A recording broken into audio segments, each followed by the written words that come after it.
waxtu ci télévision Futurs Médias mbokk yi ñu ngi leen di nuyu di rafetlu seen ànd ak seen kóolute xibaaru diggu bëccëg gi ak ponk yi ca gën a fës ay gox yu bëri nekk ca diwaanu Kaolack Ndangaan ña nga ca ndox ma taw ba lóor ñooñu nag di bokk ci askan wi te mbënn mi laal leen fëgg nañu seen gémmiñ di woote wàllu waa mairie ba itam nee ñu ña nga cay jàpp lu ci mën a am daañu doxantu ca diwaanu Kaolack Ndangaan fekki fa Ibrahima Jàmm ca yooyu jamono itam mbënn meeki loraangeem xam ngeen ne njiitu réew bu Sénégal démb dafa génn ne yokku nañ ci ndimbal li maanaam jël nañu toll ci fukk ci ay milliards jagleel ko ñi loru ci mbënn mi loolu nag bu nu sukkandikoo ci kiñ fi dénkoon ay jamono bërëb bii di ONAS dafa woon rek ne nguur gi dafa lajj ci plan décennal boobu nga xam ne tegoon nañ ci lu toll ci juróom-ñaar téeméer ak juróom fukk ci ay milliards moom la mu gis rek Babacar Ndaw mooy lu jëm nag ci ONAS ñu gën koo dooleel ba mu mën a jàmmaarloo ak xeex mbënn mi xam ngeen ne ONAS nag mooy bërëbu liggéeykaay bi ñu dénk lu jëm ci wàllum assainissement fii ci Sénégal mbas meeg tolluwaay bi juróom fukki doomu aadama ak ñeent mooy limab ñi ko amee tey jii fanweer ak juróom benn dañ leen ko wàll benn ba jugee biti réew jaaree aéroport international Blaise Diagne ñaar fukki ak benn di ay cas communautaire ñu jël ko te xamuñu fu nu ko jëlee beneen ponk mbokk yi bu ñu fas yéenee faram fàccee kenn ci takk der yi nga xam ne ñoom ñooy toppatoo wala xeex lépp lu jëm ci xeetu sinébar bu mën a doon ak kenn ci ay ASP dañu leen a jàmbalu fetal foofu ca dëkk bu ñu naan ñàgg kii def lu ni mel di ab sàmmkat moom sax la mu wax rek Mamadou Diamanka ne daf leen a jaawale ki Samba Boy askan wa ne nag Samba Boy yi solinu takk der dañ leen a solal foofu ca ñàgg Bakary Konté doxantu na fa waxtaanee lu ni mel lu jëm ci mbiram Ardo Gningue xam ngeen ne gendarmerie nag def nañ loolu ñu naan reconstitution des faits ndax moom dafa joxañ baaraamu tuuma takk der yi rek ne ba nu ko tëyee ca fa nga xamante ne si moom mooy seeni locaux maanaam bërëb ya ci diwaanu Tivaouane dañ ko fa doon matital di fàttali moom Ardo Gningue rek ne ñi ngi ko tëye woon ci coowal suuf li judd ca diwaanu Tobène li ci yéene kaay yeeg Mamadou Mouhamed Ndiaye ngeen taaxee lu ma ñëw léegi ñu faram fàccee.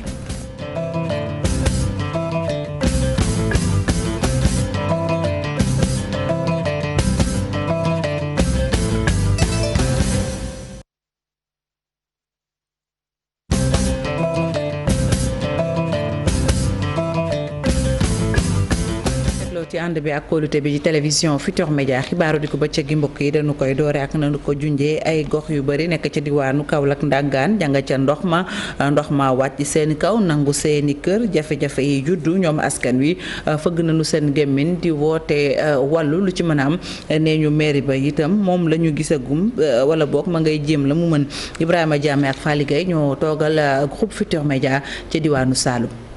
diggante quartier Gawane xaaxun oto yi moto yeeg charrette yi di xuus ndox mi fees dal ci biir kër yi donte ne bassin de rétention yeeg dispositif de pompage bi naka noonu ñu ngi fi teewul askan waa ngi dund ba tey coono bu métti métti. gis nga ko métti rek boo xëyee génn sa kër bu guddee nga ñëw xuus duggaat ci ndox mi boo raxasoo nekk ci ndox mi am na ñoo xamante ni bii tey dañuy dem toggi ci yeneen kër dañuy dem togg indi añ. am na ñoo xamante ni bi moom dañuy tux ak seen i lal ak seen i matelas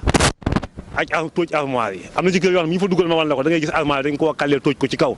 meuble yi ñu tóoj ko bu jël bagage yi ñuy toggee dem buñ demee ba fii ak 2 mois ngi doog a ñibbisiwaat. Pape Mbaye Seck ne fii la dëkk fii la juddoo fii la màggee waaye nee na lii la mos di dund te nee na amul benn yaakaar ci promesse yi nga xam ne kilifa yi def nañ ko defati ko. at bu jot ñi lañ nekkee ak ndox mi. bu ñëwee dina fi def 2 weer ba 3 weer doog a wàcc ñun dañuy pomper suba pomper ngoon mais nii lay mel nii rek nii lay mel bu tawee mu yokk saa bu tawee mu yokk bu wisee sax ndax mu yokk liñ ñu mujjee wax ci médias yi liñ mujjee wax bi ñu fi ñëwee autorité li ñu wax 2021 lay jeex daaw ne woon nañu décembre lay jeex ren ñu ñëwaat encore ne 2021 lay jeex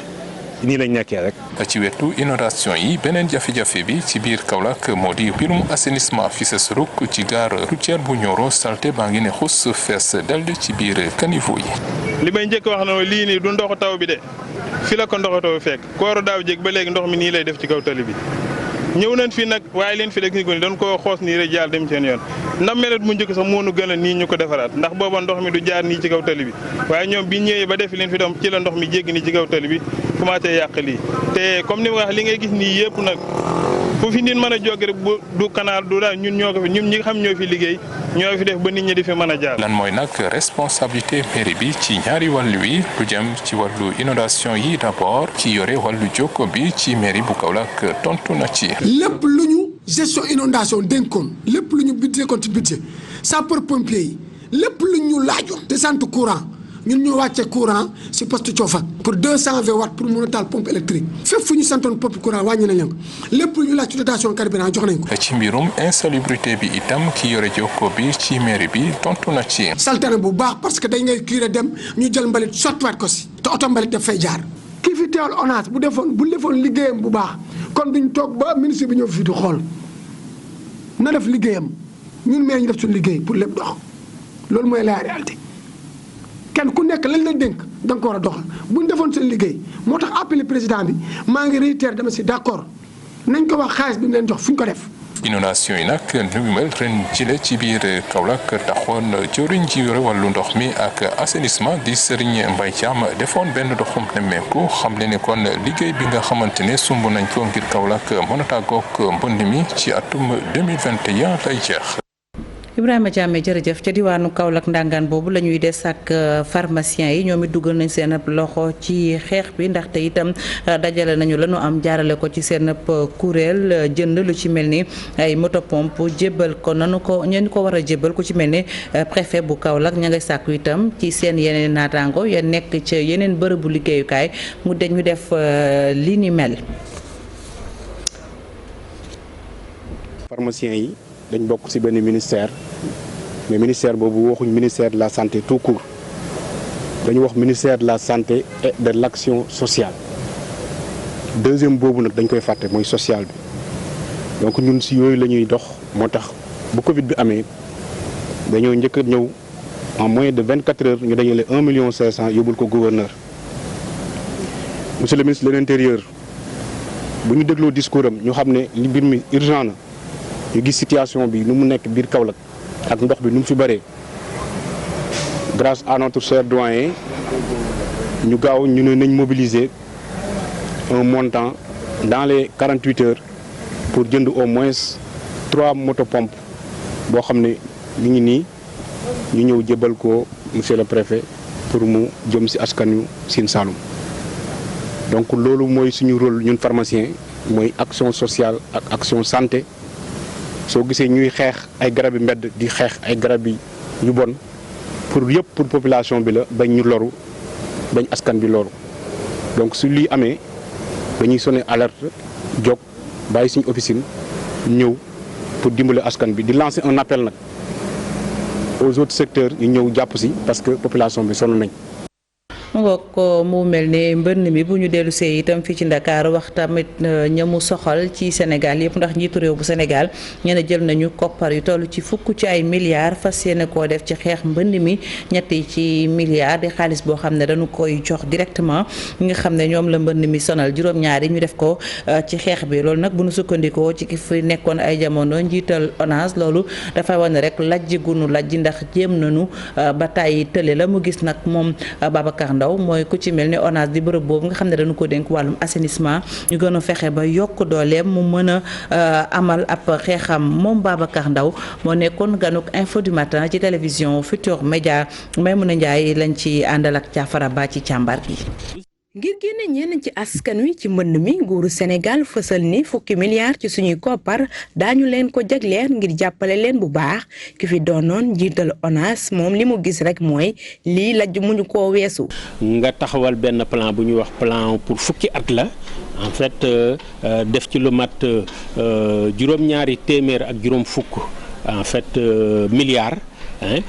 pour mën a xeex mbënd mi tey si tey. ngay wax ni 10 milliards ngay teg pour mën a régler problème bi nga xamante ne bi moo am te problème bi am moo ëpp doole téeméer yoon yi nga xamante ne bi jànkoonteel nañ ko woon ci 2012 ak même ci 2005 loolu wane na ni quand même en fait soit yow plan ba nga waxoon defuloo ko exécuté woo ko wala boog nañ ko exécuter baaxul. moom jëwriñ bi woon ñu dénkoon ko éco village dafa gis rek ni réewu Sénégal jot na mu xoolaat bu baax lépp lu aaju ci wàllu urbanisation. xam nga dëkkuwaay aussi foog ñu di ko càmbar foog ñu di ko seet fàq dëkk rek dafa xewi te liñ fi gis quand même dafa mel ni nit ñi tiré wuñ ci leçon. parce que boo gisee problème foncier yi am yu bari ci gox yi ça veut dire que rek defuñu planification boo xam ne dinañ ne fii kat zone bi nii la war a tëddee nii lañ ko war a doxalee nii la en fait infrastructure yi ci war a dem pour que situation yi bu amee mu mën a am mu bañ a mën a am yenn njeexital yu metti yi. wàllu assainissement nag fii ci Sénégal mission boobu dañ koo jox ONAS muy doxal wante ba fi mu toll nii. am na lu bari lu des ndax kat seen jumtuwaay yi matul bu ñu sukkandikoo ci Babacar Ndaw. l'ONAS depuis bi ñu ko créé ba léegi moyens yi nga xamante ne bii moom lañ ko war a joxuñu ko dafa mel ni mooy parent pauvre ci li ñuy wax en fait le secteur des eaux de telle sorte que quand même redevance même yi nga xam ne moom lay am. ci mbirum ndox mi en fait lu faible la par rapport par exemple SD ak structure yu demee noonu. moom géographe bi bu sañoon dinañ def audit plan décennal bi nga xam ni tegoon nañu ko fi ci jamonoy 2012 bu ko defee nee na responsabilité yépp ñu situé ko xam ana kan moo defoon lan ak lan moo leen ci war a fekk. Maimouna Ndiaye Mansour Faye jëwriñ bi ñu dénkoon ay jamono wàllum assainissement ak njiitu réew mi di président Macky Sall dañoo lajj ci lu jëm ci nanu yore mbir mi te itam juróom-ñaari téeméer ak juróom fukk ci milliards yi ñu dugal ci plan décennal bi war nañ koo leeral askan wi du sunuy kaddu colonel Abdou Rahim Kébé moo xam ne li ni mel ci diwaanu Ndar Géej ba mu ci noppee itam la mu ca teg mooy mi ngi sàkku ci Mansour Faye dund gi ñu rënk ci sàq yi ngal na nanu ko génne jox ko askan wi ko moom ñu teewlu ay kàddoom ki ko taataan di Ousseynou Thiam ànd ak Ahmadou Bamba Samb toogal télévision Futurs Médias ca ndax ak li ko wax. ku génne 750 milliards def ko ci inondation tey jii dañu war wax 750 milliards yooyu fan la jaar parce que gis nañ fi Mansour Faye dafa naan fii ma taxaw ñëwoon na fi waaye bi mu ñëwee dafa mel na sa opposant buy wax alors que moom loolooy wane ni dafay nax askan wi ndaxte moom. Il ne faut pas que ñu fàtte ni nekkoon na fi ministre de l'hydraulique et de l'assainissement de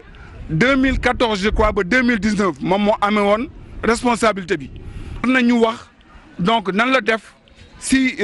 xaalis boobu ak lan la defal Ndar cela veut dire deful dara moo tax lan la mujjee taxaw mel na opposant di ñaan président de la République pour mu ñëw secourir Ndar. bi mu doon distribuer si affaire coronavirus bi. des na yu bari fii si Ndar ñu ngi ko denc si ay camp militaire dund boobu naka génne mu ñëw dimbale leen si ñi nga xam ne impacté wu nañu te seen dund yàqu na. colonel Abdourahim Kébé kii taataan ay kàddoom Ousseynou Diop la ànd ci ak Habib Seck toogal groupe Futurs Médias wala télévision Futurs Médias ca Ndar Géej ak li ko wër ñu des ba tey ci mbënn mi ca diwaanu Kaffrine itam jot nañu seen wàll ci mbir mi maire bala mu xam ne rek mooy am nañu plan boo xam ne dafa aju ci wàllum assainissement defar nañu ko ba noppi la ñu bëgg rek mooy ku leen jàppale ñu daal di koy taxawal ñu teewlu ki nga xam ne mooy maire Kaffrine ngeen baal ma Abdoulaye Wilane la kaddu yi ki ko taataan di Oumar Ndiaye toogal ñu ca Ndoukoumane. damay wax ne ñu bëri ma laaj lu tax mën a tekk daf naa war ndax picc buy sab ba picc yëpp di sab sabinam war naa jékki-jékki ne tekk kenn dootul wax mbënd ci Sénégal te doo xalaat Kaffrine document bii nga xam ne nii mooy PDA Kaffrine plan directeur d'assainissement depuis octobre 2017 am na li des nag léegi mooy volonté politique sincère pour saafara mbënd ak taataa ci Kaffrine gannaaw bu ñu xamee melokaanu dëkk bi nga xam ne cuvette la maa ngi koy ñaan di ko sàkku ci njiitu réew mi dige yi mu dige woon ñun ak waa Kaffrine yëpp ndax kat moom moo wax ne ci mandat bii day fexe ñu beral loxo dëkk yu mel nekk Kaffrine waaye moo bëgg rek bu mu mel ni mbiri lampadaires yi président dafa waxoon 1500 lampadaires par capitale régionale Kaffrine 300 cotes dong rek la ñu jox jëm ba ne 1500 la ñu waxoon par capitale régionale Kaffrine 300 cotes dong rek la ñu jox bu dee beral loxo bi ci wàllu xeex mbënd daan na mel ni boobu wala boog mu mel ni liñ ñu wan a gum ci Promoville wax dëgg yàlla du ñu ko mën a noppiwaale.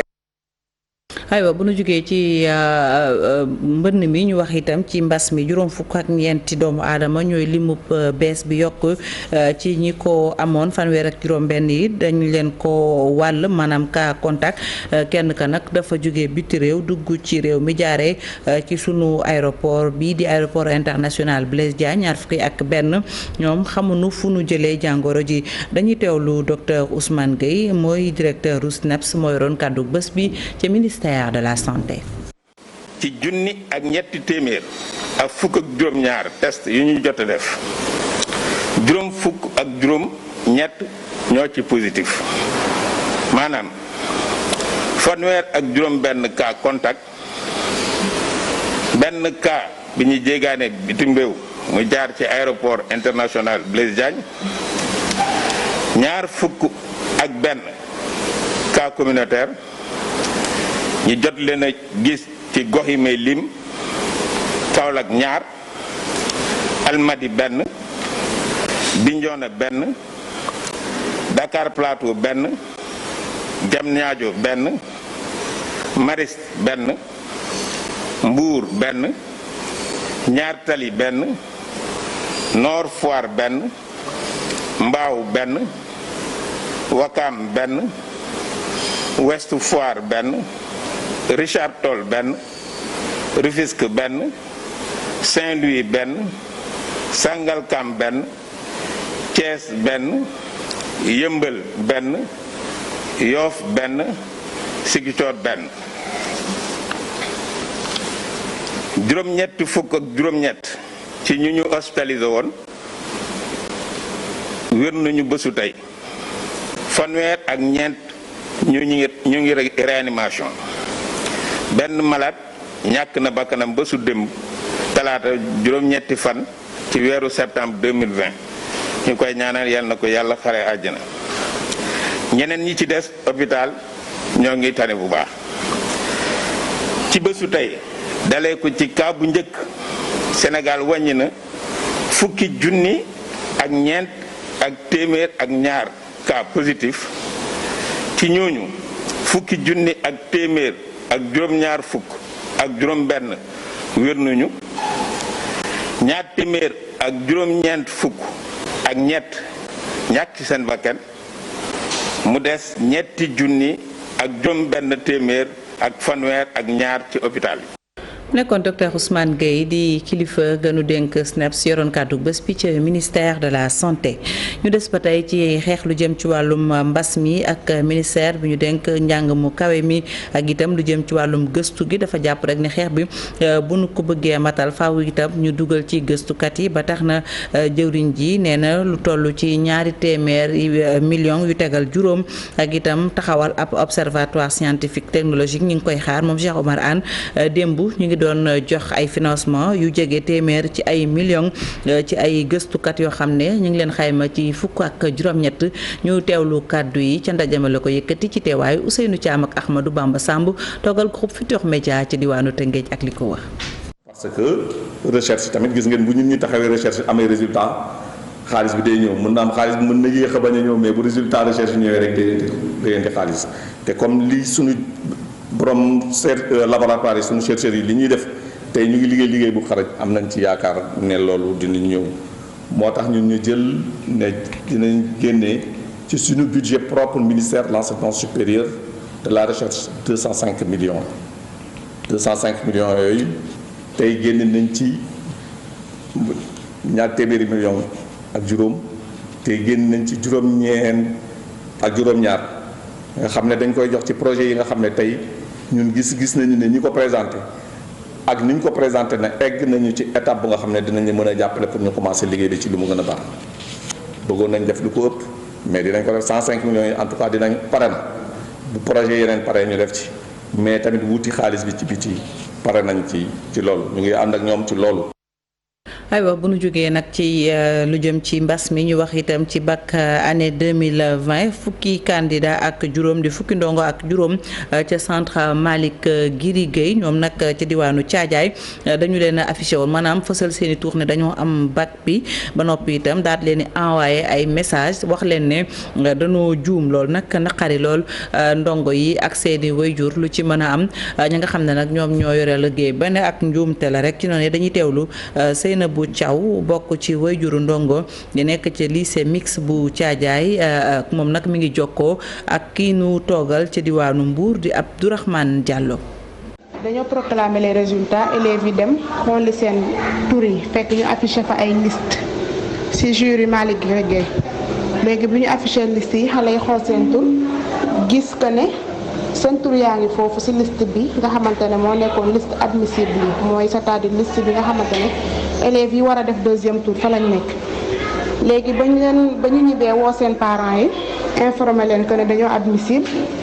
ñu toog ba pendant dans la nuit ñu envoyé leen ay SMS disant que dañ leen a ajourné mu nekk une chose qui était un peu contradictoire parce que mënoo dem gis sa tur ñu envoyé le message ne la dañ la ajourné léegi fekk informé nañ seen parents yëpp ñu dem le lendemain jëli seen relevé de notes puisque dañ leen waxoon à 10 heures ngeen ñëw jël ko ñu dem ñu ne leen yéen daal bokkoo leen ci dañoo defoon erreur et tout waaw léegi nag loolu mooy suñu problème ñu bëgg a leerlu ba xam affaire bi nu mu demee parce que loolu dafa xaw a jaxasoo ci boppu nit ñi quoi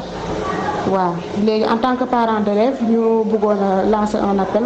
pour que affaire bi xaw a leer quoi ñu xaw a am ci ay énoncé yu leer yu explication yu xaw a clair et tout waaw voilà c'est ça. aywa ñu wax ak ci leneen muy kenn ci takk der yi xeex lu jëm ci sinébar yi ak itam benn ASP dañ leen a jàmbalu fetal ki am lu ni mel di ab sàmm ma nga amoon ci dëkk bu ñu naan ñàgg ñaari fan la woon ci weeru sàttumbar bi nu génn loolu nag indi na ay coow moom mi nga xam ne nag moom mooy sàmmkat bi ne daf leen a jaawale woon leen teg leen ay sàmba boy waa ña nga xam ne ñoom ñooy yeewoo ci diwaanu ñàgg ne lu ni mel da leen di faral di daal ndax am na sàmba boy yoo xam ne dañuy mbubboo turu takk der yi ñëw ci seen dëkk di jël bi ci mujj rek ñaari téléphone portable ak itam ay koppar lañu fa jëlee Bakary Konté delluwaat na ca diwaan ba ñu teewlu gëstu bi mi ngi ànd ak ku ñu naan Xaali Jaame ci caméra bi. tax na ba benn policier ak benn ASP daal di am ay gaañ diggante Sinthiane Cissé ak Sinthiane Malé loolu nag ba léegi mu ngi nekk débat ak contradiction ndaxte population yi ñi ne ndaw boobu nekk sàmmkat Mamadou Diamanka kooku sax dafa am benn braquage boo xamante moom lañ ko tegal ci yoon bi Amadou Balde moo nekk porte-parole bés bi. mercredi guddi bi la action bi amee Mamadou Diamanka moom tamit du jógee ci nekkam te ñibbisi gaañ agressé ko bu ñu koy gisee rek directement ñu door ko jaasi mu daanu kaa yi fettel ko mu jànk tuuti tànk moom tamit riposté légitime défense mu laal ñu ñaari ñëpp. accusation yooyu nag fu mu nekk nii police des stupéfiants nekk fii ci doon Sédhiou ñoom weddi nañ ko ndaxte dañu nekkoon patrouille ci gox boobule Yorom Mballo nekk maire bu Nianga di leeral. ansda bu am tey mooy que gosse bi c'est du trafiquant gosse bi daa demoon ci troupeau bi daa demoon ci garde di delloo këram 23h la daje ak gars yi nag intercepté ko. zone bi nag mu ngi nekk frontière ak Guinée-Bissau banditisme dafa am doole ay faux policiers ak faux douaniers fu mu nekk nii askan bi nelaw tuñu. ñu ne ko wàccal sac bi lu nekk sac bi mu ne lii samay bien moo fi nekk ñu jël xaalis bi ak ñaar téléphone bi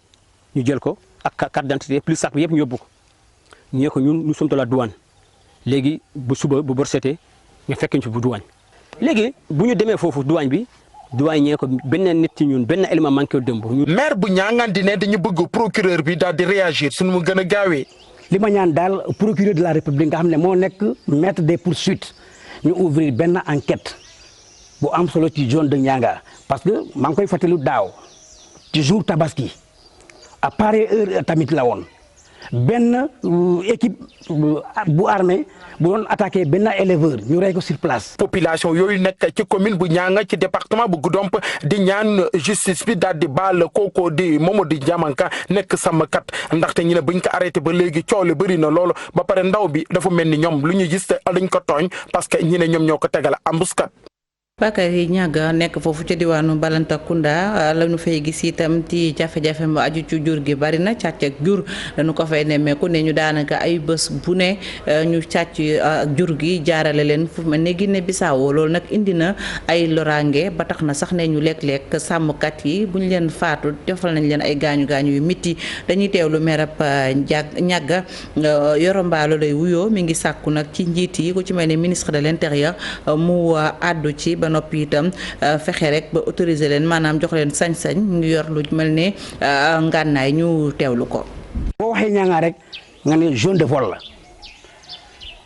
maa ngi ko fàttali demoon naa ba ci ministère de l'intérieur wax ko en tout cas damaa bëggoon au moins defoon naa benn requête daal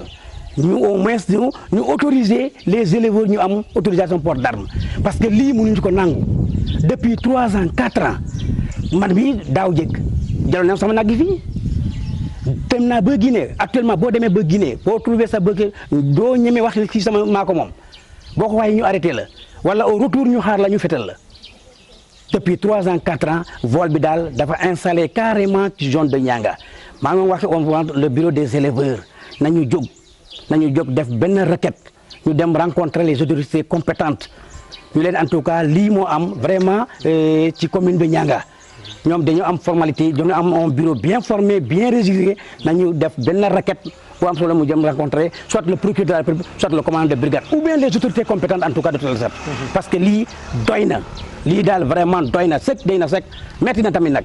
ñu leen nga xoon ci boppu xabaar yi mbiram Ardo Gningue gendarmerie nag mi ngi daal dina amal loolu ñu naan reconstitution des faits ci brigade de recherche bu nekk ca Tivaouane bu leen ko déggee nag mooy fexe rek ba amalaat mbir mi nanu jàpp ne noonu la amee woon ndax moom Ardo Gningue dañu ko tey woon ci coowal suuf la juddu foofee ca diwaanu Tobène boobaak léegi nag am na ayu bés ku ci mel ni au commandant bu gendarmerie daal di xalaatoon sax wala boog sàkk woon ñu ibbi ab enquête gannaaw ba moom Ardo Gningue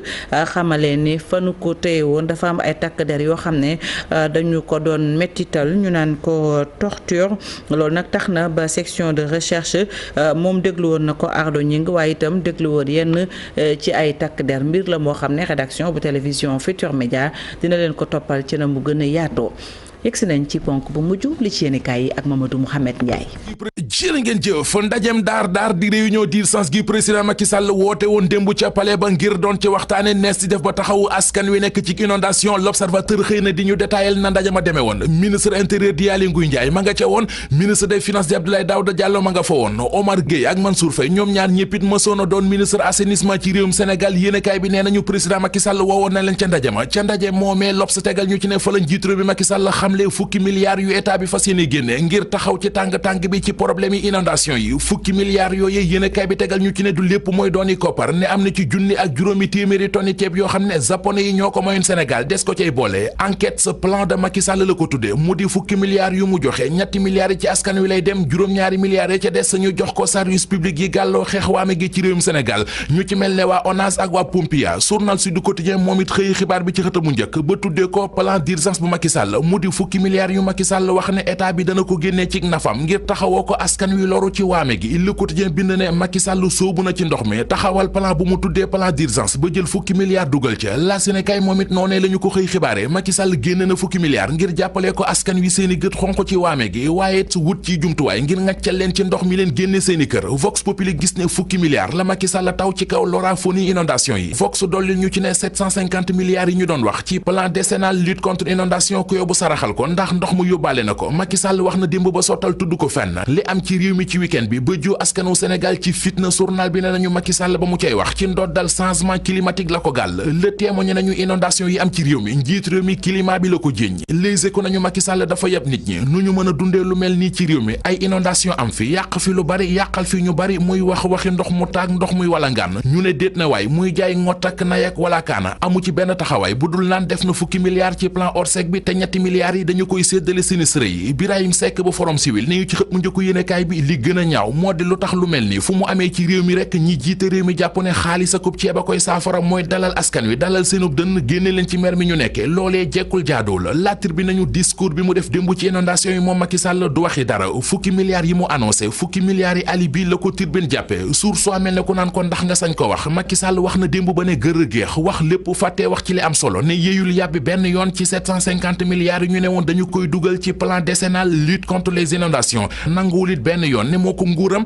dañoo lajj ci mbiri inondation yi président national di Macky Sall ak première dame nationale di Marème Sall soleil national mi ngi ñuy wax ci xëta mu njëkk jëf ju rafet ju ñu def démb jëme ko ci askan wi ndox mi sonal état bi génne na fukki milliards Marème Sall première dame bu Sénégal solo dàllam démb dem ba ci Pikine fukki commune ak juróom-benn ya fa nekk mu jébbal leen ñaar fukki moto pompe ak ñeent fukki junniy litre carburant ak juróom-benn juróom fukki tonnes ceeb juróomi junniy litre diw ak ñaar fukki tonnes suukar ak juróom la Sénégal nañu dem gi Marème Sall première dame bu Sénégal demoon démb nemmeeku ji askanu banlieue ba ak ndimbal maire bu Pikine di Abdoulaye Timbo moo yàq way wa moom nijaayi Macky Sall jéppi gu ko askanu Pikine wi jéppi moo tax démb ba mu ànd ak première dame bu Sénégal fu mu ne yunnu rek moom Abdoulaye Timbo brassard rouge ak yuuxoo ya fekk ko fa.